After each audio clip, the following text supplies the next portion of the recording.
Janaki abortion చేయించుకుంటానంటుంది.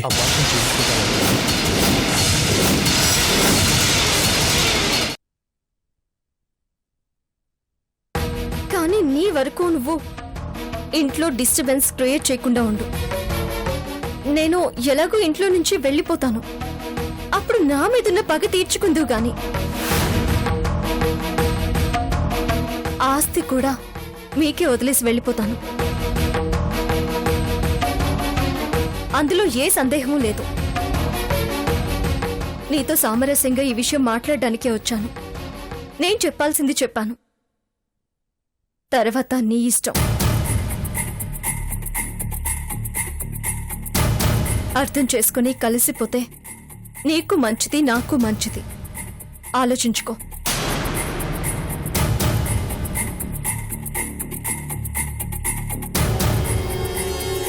కానీ ఒక్క విషయం, నువ్వు రాజీ పడితే సుఖపడతావు. కాదు కూడదు అని మొండికేస్తే పైకి పోతావు. జాగ్రత్త.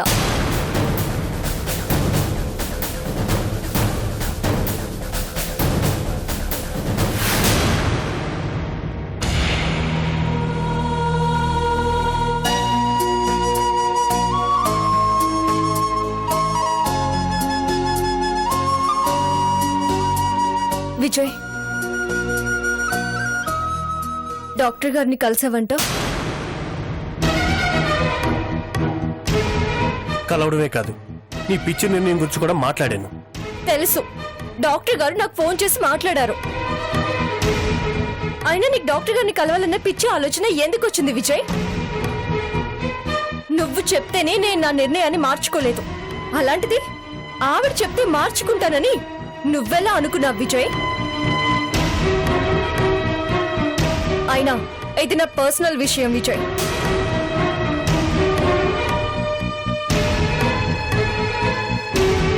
ఇందులో ఎవ్వరూ ఇన్వాల్వ్ అవ్వడానికి వీల్లేదు.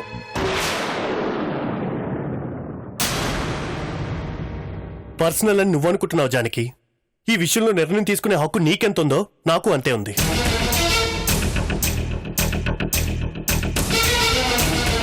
నువ్వు వాదించినా సరే నేను ఇన్వాల్వ్ అవ్వకుండా ఉండను.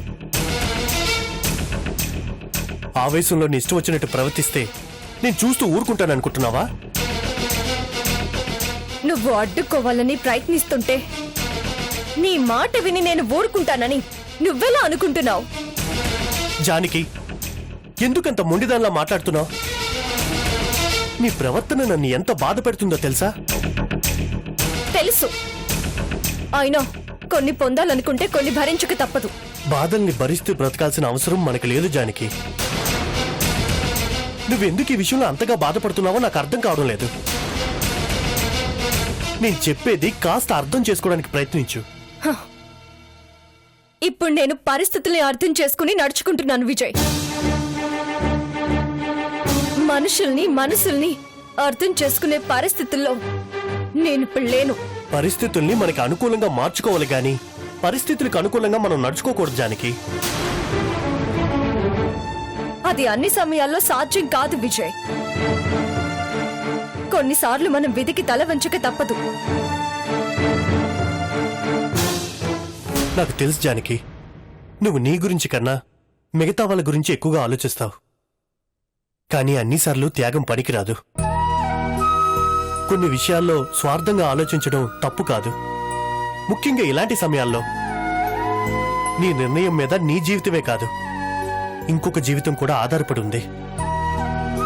నీ త్యాగం కోసం ఇంకో జీవితాన్ని బలివ్వడం న్యాయం కాదు. నువ్వెన్ని చెప్పినా నా చెవికి ఎక్కవు విజయ్. అలాగే ఈ విషయంలో నువ్వెన్ని ప్రయత్నాలు చేసినా, ఎంత మందితో నాకు నచ్చ చెప్పించాలని చూసినా నా నిర్ణయం మార్చుకునే ప్రసక్తే లేదు. 600 నేను అనుకున్నది సాధించి తీరుతాను. అనవసరమైన ప్రయత్నాలు చేసి నన్ను ఇబ్బంది పెట్టొద్దు. నువ్వు కూడా ఇబ్బంది పడొద్దు. దీని గురించి ఆలోచించడం మానే. అదే నీకు మంచిది, నాకు మంచిది.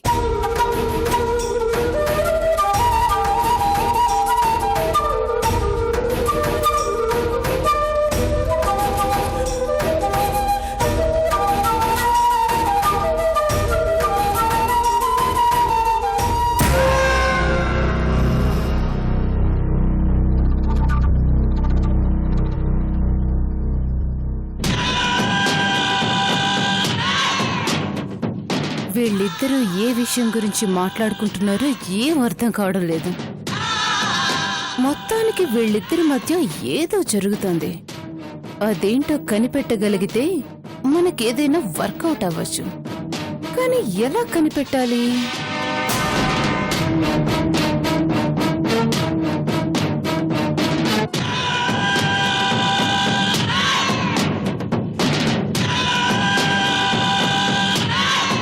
నందిని వైపు నుండి నడిపించుకొద్దామంటే ఈ మధ్య నందిని నా మాట లెక్క చేయడం లేదు.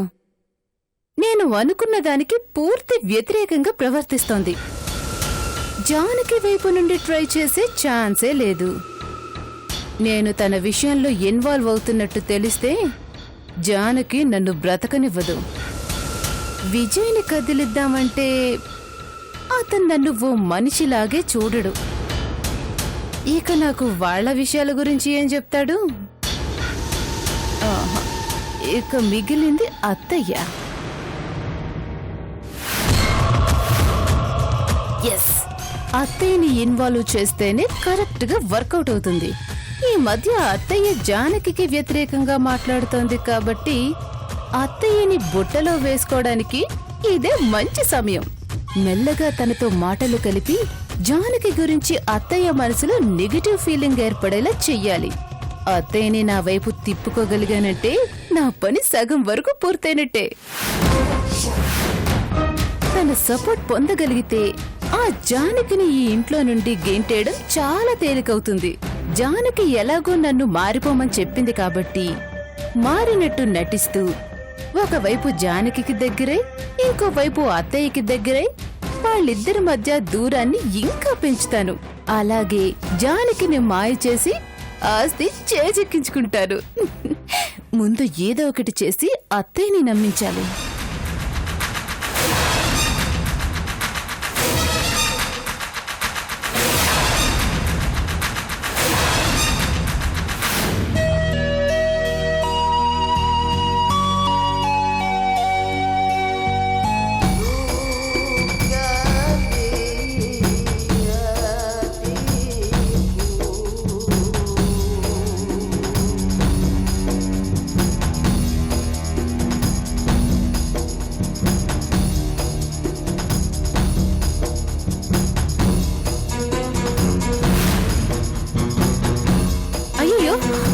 అయ్యో అత్తయ్య, స్టవ్ మీద కూర మాడిపోతుంది.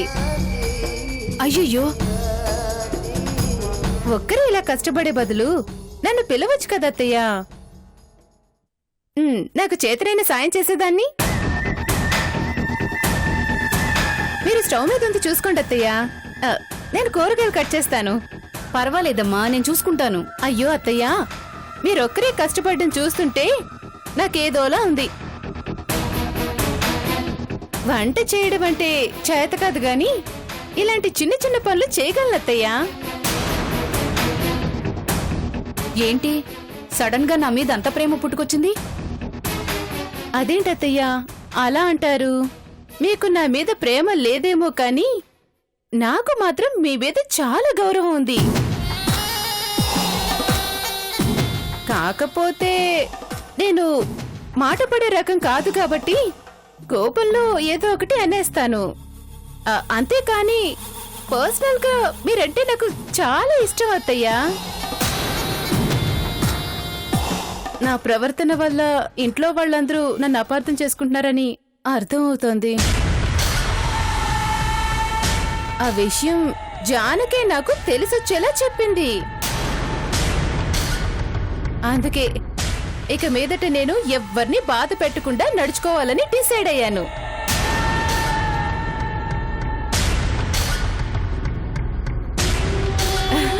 మీరు ఇన్నాళ్ళు చూసిన మల్లేశ్వరి వేరు, ఇకపై చూడబోయే మల్లేశ్వరి వేరు. నేను నిజంగానే పూర్తిగా మారిపోయాను అత్తయ్యా, నన్ను నమ్మండి. నువ్వు మారితే అంతకంటే కావాల్సిందేముంది మల్లీశ్వరి? నువ్వు నిజంగా మారినట్టయితే నాకు సగం బాధ తీరినట్టే. ఇకపై మీరు బాధపడాల్సిన అవసరం లేదత్తయ్యా. నందినిలో కూడా మెల్లిమెల్లిగా మార్పు వస్తోంది. ఏదో ఒక రోజు నందిని విజయ్ని తప్పకుండా యాక్సెప్ట్ చేస్తుంది. అప్పుడు మీ బాధలన్నీ తీరిపోతాయి. నేను ఆ రోజు కోసం ఎదురు చూస్తున్నానమ్మా.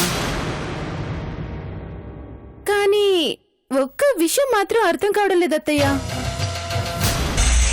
జానకి నాలో మార్పు తీసుకొచ్చింది, కానీ ఈ మధ్య తన ప్రవర్తనలోనే ఏదో తేడా వచ్చింది.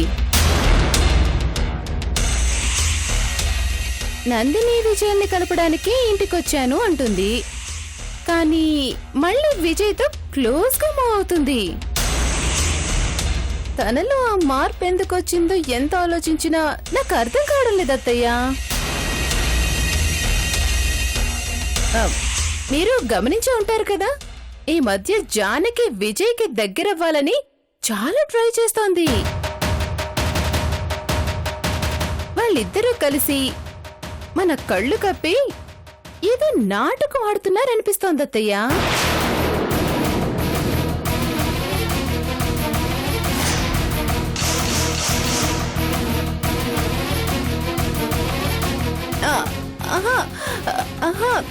నేనే చాడలు చెప్పడం లేదు. ఇందాక వాళ్ళు మాట్లాడిన మాటలు నేను విన్నాను కాబట్టి చెప్తున్నాను. ఏం విన్నావు? నాకు ఏం అర్థం కాలేదత్తయ్యా, కానీ మొత్తానికి వాళ్ళ మధ్య ఏదో జరుగుతోంది. సర్లే, అర్థం చేసుకున్నాక వచ్చి నాతో చెప్పు ఏం జరిగిందో. చూడు మల్లీశ్వరి, నువ్వు చెప్పిందల్లా నమ్మటానికి నేను నందినిని కాదు, నీ అత్తయ్యని. ఏది నిజమో ఏది అబద్ధమో, ఏది నమ్మాలో ఏది నమ్మకూడదో నాకు బాగా తెలుసు. నందిని విషయంలో జానకి అడ్డుపడుతుందన్న కారణం అడ్డం పెట్టుకుని నువ్వు నా మనసులో ఏవో ఆలోచనలు క్రియేట్ చేయాలని ప్రయత్నించుకో. నేను ఆల్రెడీ జానకి నందిని విజయ్ల మధ్య అడ్డు రాకూడదని చెప్పాను. నువ్వు స్పెషల్గా అదే విషయం నాతో ఇంకోలా చెప్పడానికి ప్రయత్నించుకో. జానకి నిన్ను మారమని చెప్పిందంటున్నావుగా, మారడానికి ప్రయత్నించు. నన్ను మార్చడానికి మాత్రం ప్రయత్నించుకో. ముందు వంట పనంతా పూర్తి చేయి.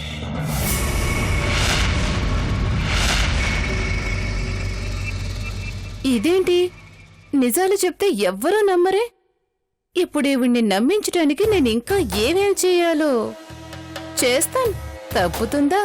అయినా నా పిచ్చిగాని వాళ్ళు ఏం మాట్లాడుకున్నారో నాకే అర్థం కాలేదు. ఇంకా ఈవిడ గారికి ఏం చెప్తాను? ఇంతకీ దేని గురించి మాట్లాడుకొని ఉంటారబ్బా?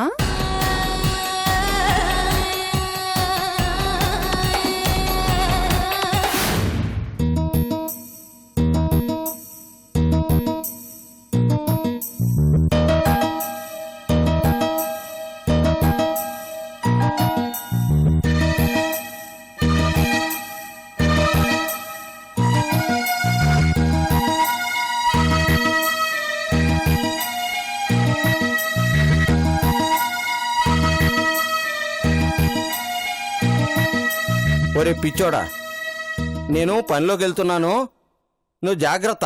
మళ్ళీ ఆ పిచ్చి పిచ్చి బట్టలు వేసుకుని ఎక్కడికి తిరక్కో. నేను తిరిగి వచ్చే వరకు నువ్వు ఇక్కడే ఉండాలి, సరేనా? నేను ఇల్లొస్తా. ముసలోడా, వచ్చేటప్పుడు నాకు మంచి పెన్ను కొనుక్కురా. నువ్వు రాసే పిచ్చి రాతలకి మంచి పెన్ను కూడా కావాలా? మరేం చేయమంటావు? నువ్వేమో పొద్దున్నే పనిలోకి వెళ్ళిపోతావు, నన్నేమో ఎక్కడికి వెళ్ళొద్దంటావు.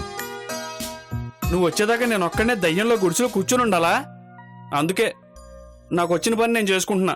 అబ్బో, కలెక్టర్ గారి ఆఫీసులో లెక్కలు చూసే పనాయే. ఇదిగో, ఇలా వెటకరంగా మాట్లాడితేనే నాకు కోపం వస్తుంది. నువ్వేం పెన్ తీసుకురావాల్సిన అవసరం లేదు, నేనే ఎవరినో ఒకరిని అడిగి తెచ్చుకుంటాలే, నువ్వెళ్ళు. ఒరే పిచ్చోడా, ఏదో సరదాగా అన్నాలేరా, నేను తెస్తానులే, నువ్వు అలగ మాకు. పోరా ముసలోడా, సాయంత్రం దాకా నేను నీతో మాట్లాడను, ఎలా? ఏంటో వీడో పిచ్చి మాలోకం.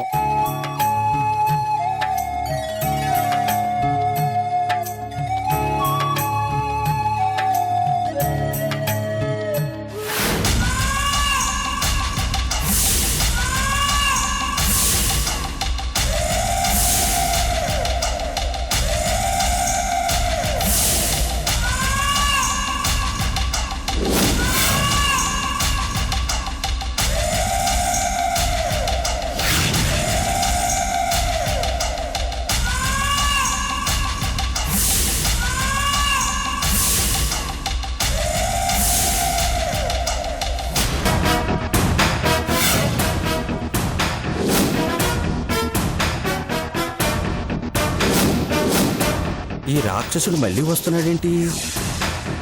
అందరూ పనిలోకి వెళ్ళారు. ఇప్పుడు గాని ఆ పిచ్చోడి చేతికి చిక్కాడంటే చావు దెబ్బలు తినాల్సిందే. వాణ్ణి ఈ రాక్షసుడి కంట పన్నీకూడదు.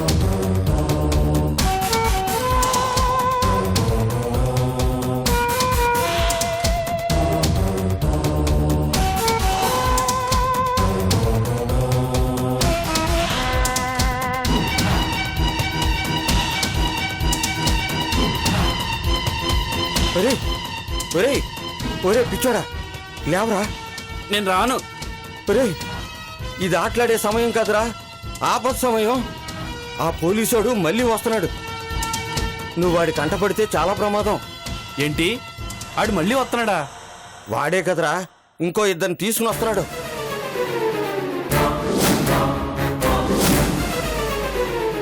నీ ఆలోచనలన్నీ తర్వాత. ముందు నువ్వు ఎక్కడికైనా వెళ్ళి దాక్కో. లే, ఆడికి ఏదో ఒకటి చెప్పి నేను పంపించేస్తాను. అర్థమైందా? లే. అంటూ ఇంకా మెల్లిగా లేస్తావేంట్రా? రా, పద.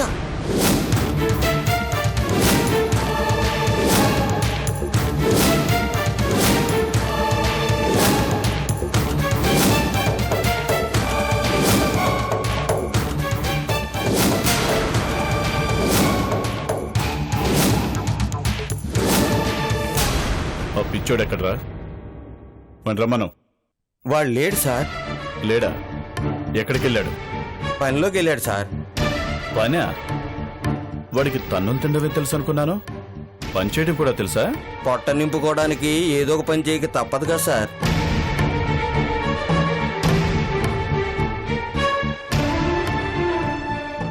నాకెందుకో నువ్వు అబద్ధం చెప్తున్నావు అనిపిస్తుందిరా.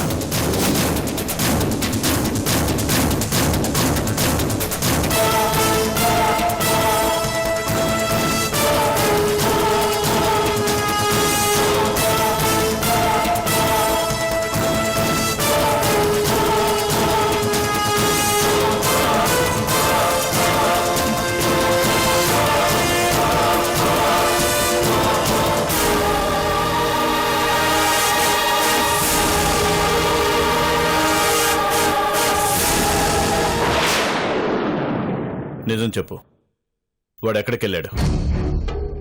వాడు పనిలోకి వెళ్ళాడు సార్. నిజంగా వాడిని పనికే పంపించావా, లేక నా నుంచి తప్పించడానికి ఇంకెక్కడికైనా పంపించావా? నాకేదో డౌట్గా ఉంది. వాడు ఇక్కడే ఎక్కడో దాక్కున్నాడేమో అనిపిస్తుంది.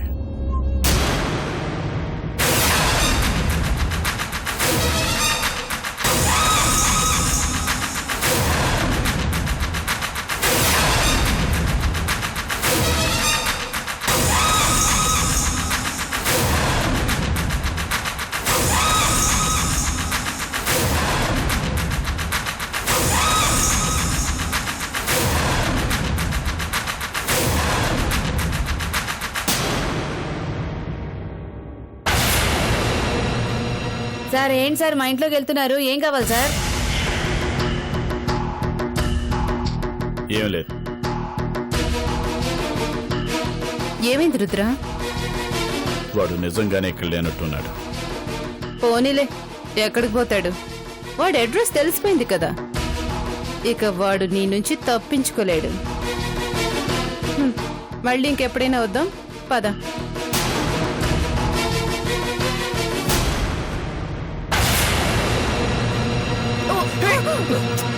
కాస్త చూసుకొని నడవచ్చు కదా. ఇవి మీ ఇల్లు కాదు, గుడిసెలు. ఓహో అవును, నువ్వు చెప్తేనే గానీ నాకు తెలీదు. నోరు మూసుకొని పద. అందుకే మరి జారావు. రే, వాళ్ళు వెళ్ళిపోయారు గాని నువ్వు బయటికి రారా.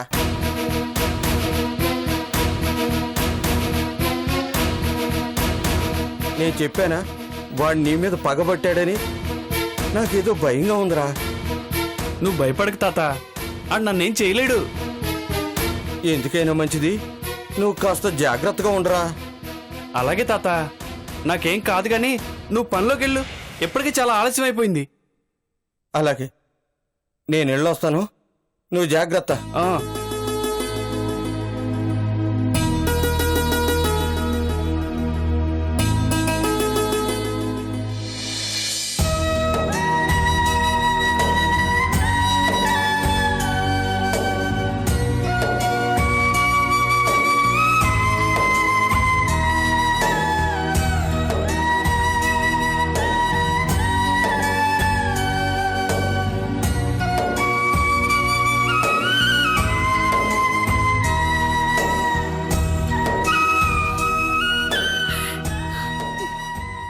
ఎందుకురా ఈ అమ్మని వదిలేసి వెళ్ళిపోయావు? నేనేం తప్పు చేశానని నాకింత పెద్ద శిక్ష విధించావు? ఎక్కడున్నావో ఎలా ఉన్నావో తెలీదు, అసలు ఉన్నావో లేవో కూడా తెలీదు.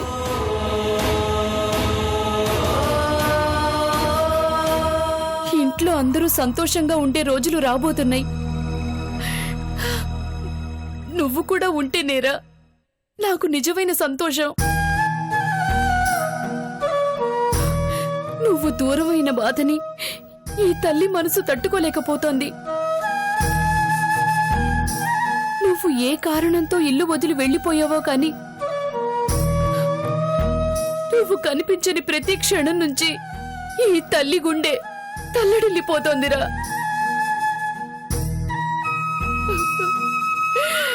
ఈ గుండె కోత ఏ తల్లి అనుభవించకూడదు.